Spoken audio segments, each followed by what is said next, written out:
Welcome back aboard Blurred Force One with your boy Mo, and today I'm reviewing Star Wars Ahsoka, the limited series coming to you from Disney Plus. So, what did I think about it, and should you be watching? And before we get into this review, get down there, hit like on this video. Ahsoka it's coming in a weird place in Star Wars canon.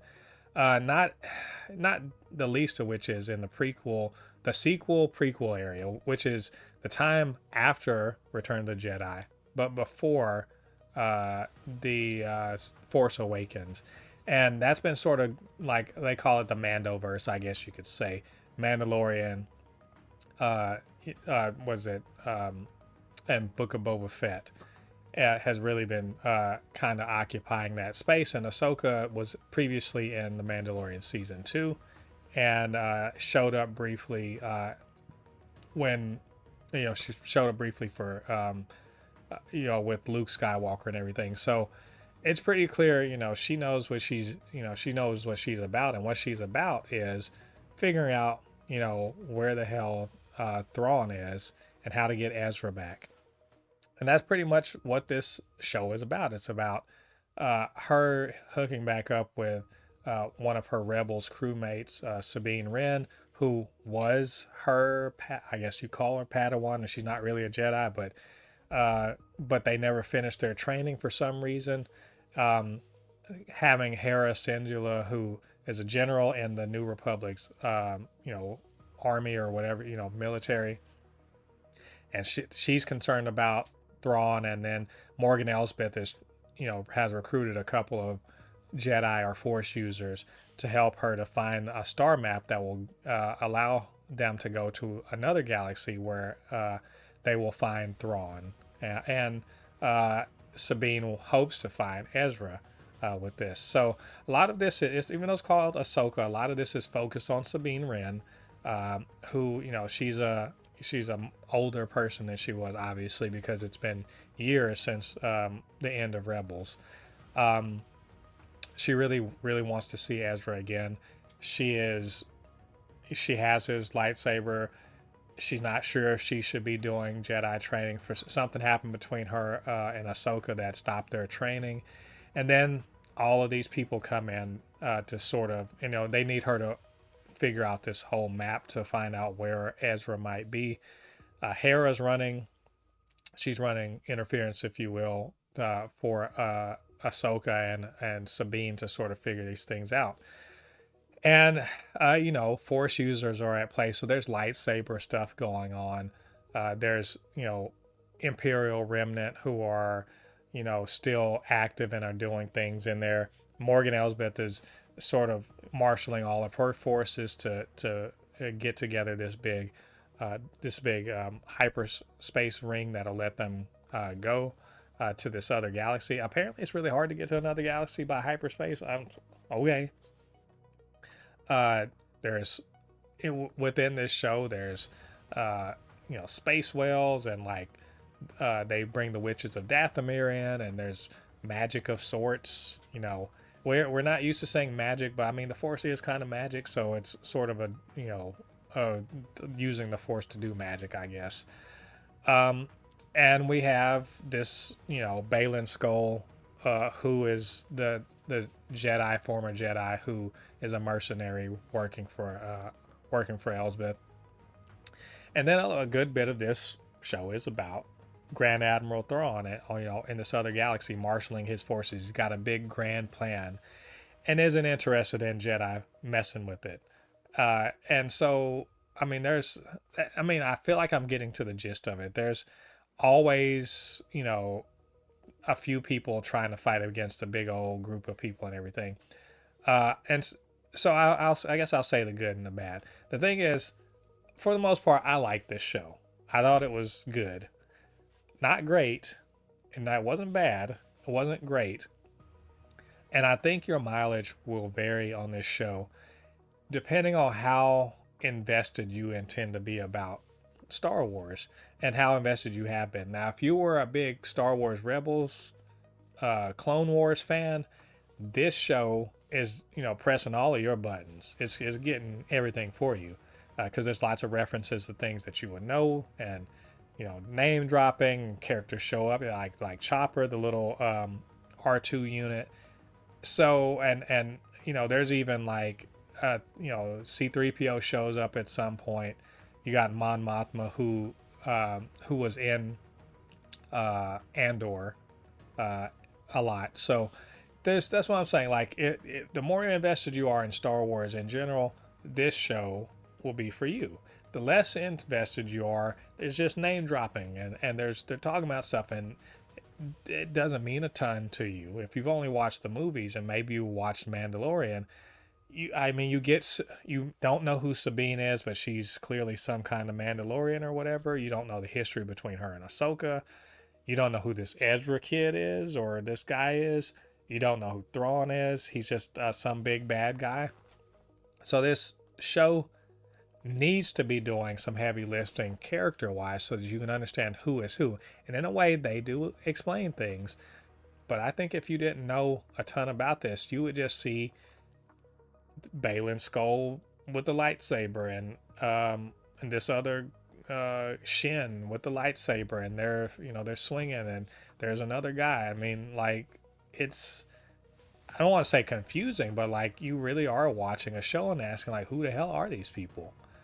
It's cool. Like, it's definitely cool. Ahsoka having her dual lightsabers, dope. A Mandalorian swinging a lightsaber, dope. Cool. When they finally, there's some Indiana Jones-ish stuff that goes on. Fine, that's cool too. We got some lightsaber fights. All right, cool.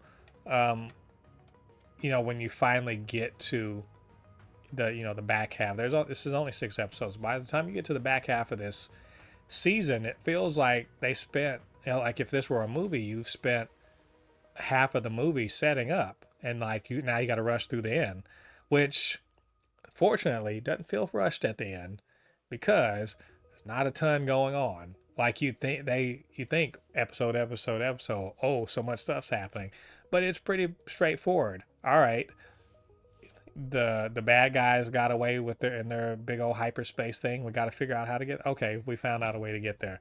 Now what do? Do we prioritize stopping the bad guy or going to help our one friend that's all the way over here? And oh, by the way, let's make bad choices that will actually get the bad guy what he wants. Let's do that. So to that, there's a bunch of that stuff going on, but the back end is really, oh, we found them.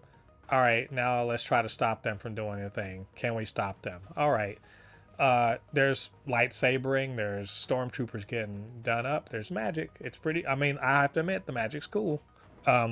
The witches, it's one thing I like. The witches of Dathomir, I don't know where the hell they came from, but because Dathomir is back in the other galaxy and not in this galaxy, but somehow they're there.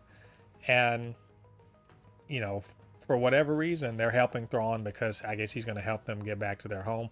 I'm thinking maybe they were exiled to this place. Who knows? There's some lore, they lay out some lore that apparently this galaxy was where the people or some people in the other galaxy, the main Star Wars galaxy, came from. They're never going to explore that, I don't think. Or, there's room for it if they ever make a season 2 of this. But all the way around, as suspected, they get close, but not quite close enough to actually defeat Thrawn. And so there definitely is room for a season 2. And of course, the movie that Filoni, who wrote and directed a lot of this, 2 episodes, but he wrote the whole thing. The movie is going to tie all of this together, we would think.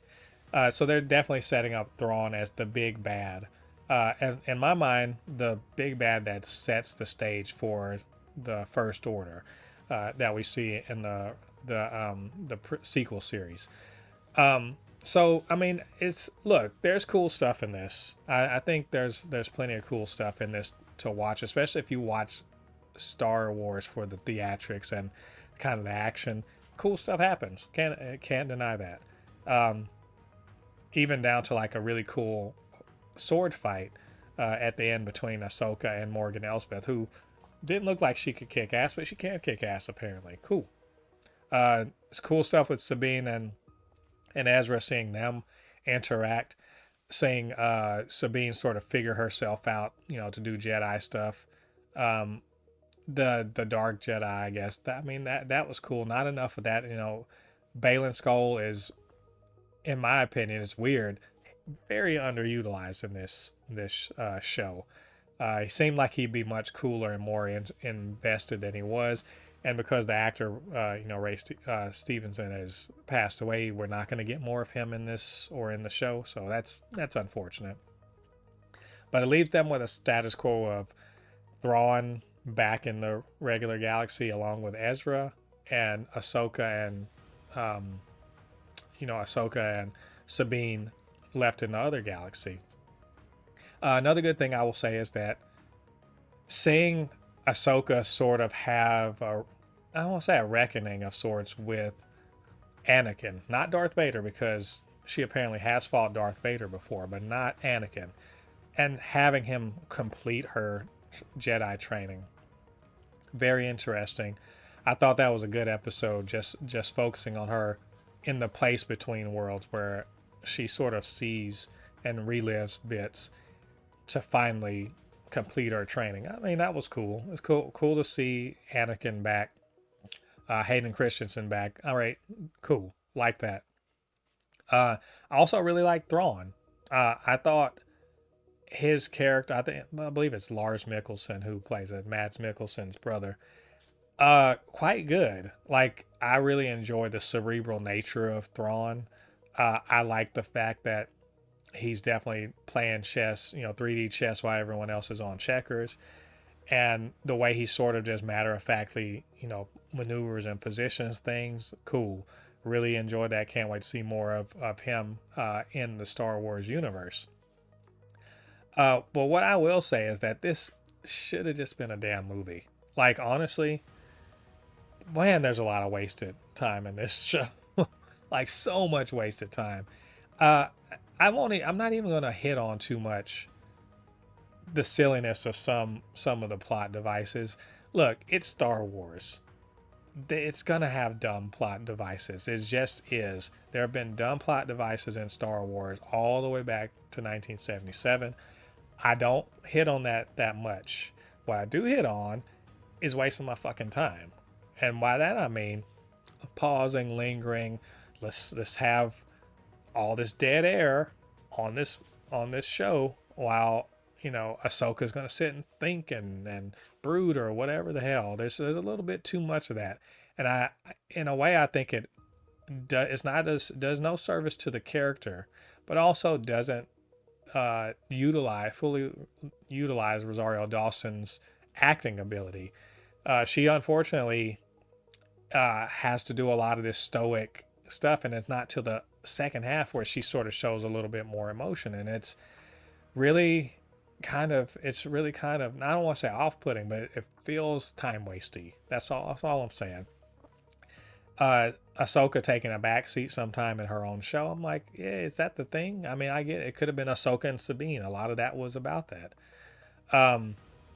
Having Ezra be on the planet, I mean, that was cool and everything, but he's way less effective than I thought he would be. Yeah, I mean, I get it. He was trained by a Jedi who didn't have his training finished. I get that.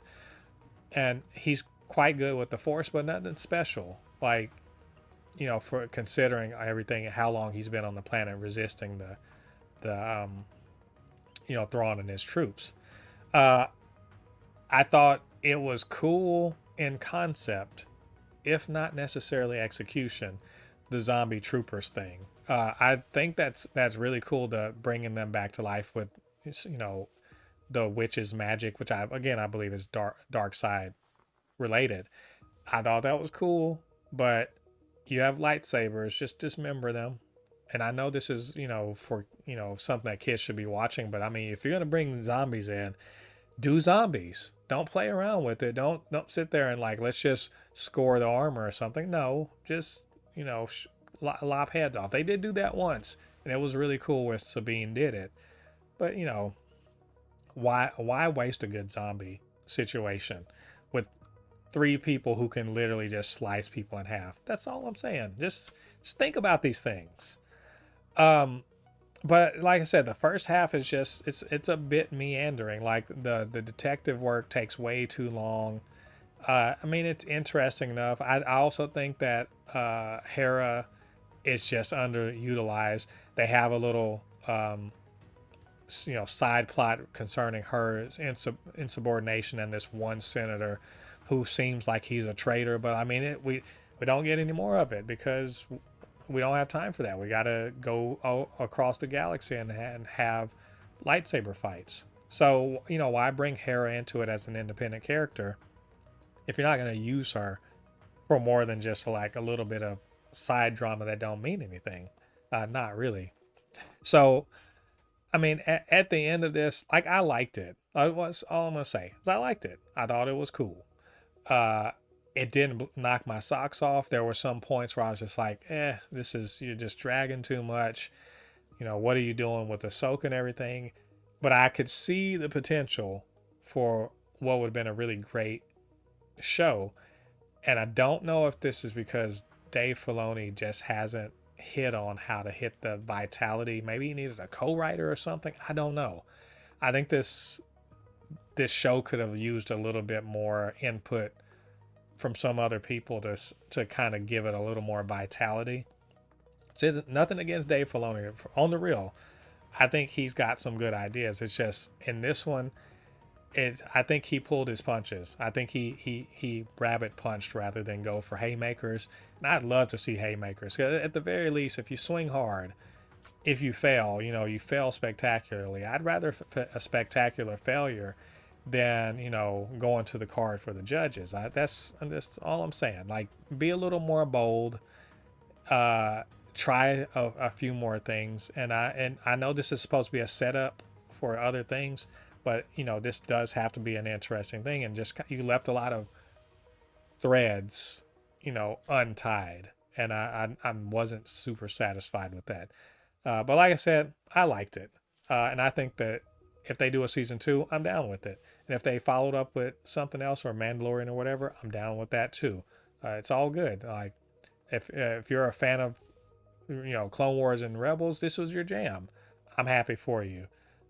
If you're not a fan of this, I mean, I don't know if I'll necessarily argue with you unless you say some dumb, regressive crap about female protagonists.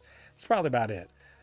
So all the way around, like, it was worth watching, I think. Definitely keeping that Star Wars train rolling. So anyway, what did you guys think about it? What did you think about what I had to say? Get down to the comment section, leave your thoughts there. And of course, you can always hit me up, supernotfunnyshow@gmail.com or at supernotfunnys1 on Twitter. And while you're down there, hit that like button, subscribe to this channel, and hit the notification bell. All that good stuff helps to grow this channel, helps more people to see reviews just like this. All right, thanks for joining me. Come back to the channel. We got plenty more reviews, podcasts, all that good stuff. So go check that out. Until then, I've been Mo, your comment extraordinaire on all things pop culture, and I'll see you guys on the other side of the thread. Peace.